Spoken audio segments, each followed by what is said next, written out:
Craig and Nicole Duffield continuously crop 2,000 hectares around the Waikerie area. He talks to us about his practical trials using the John Deere 1890 single disc opener.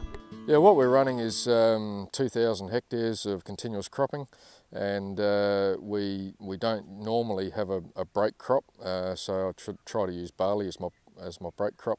Last year we did sow some canola, and that seemed, gross margin wise, that actually worked out okay, but it's still a risky crop here, having to swath, and although the varieties are getting better now with direct heading. So what I've actually done now is dropped canola out of our system and concentrating on our cover cropping and just growing wheat and barley, trit and rye. Well, what we'll do is, as soon as the header goes in to start harvesting our winter crop, we'll have the seeder ready and we'll start sowing our cover crop mix straight into that stubble. Then we'll just manage that with weeds before we sow and after we sow.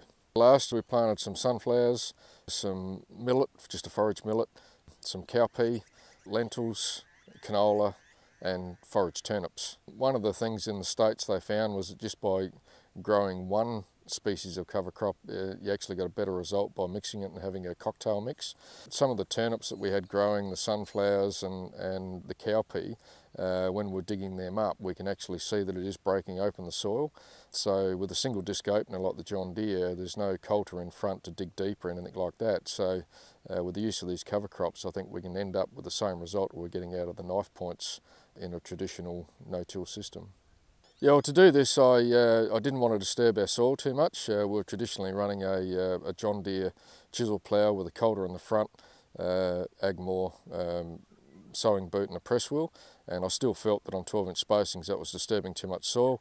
So we went and purchased a John Deere 1890 single disc opener. That gave me accurate seed placement for the small seeds in the cover crop into the soil and didn't expose me to any wind erosion. Craig was able to compare his John Deere with other seeding machines at a trial day held at Lowbank Ag Bureau.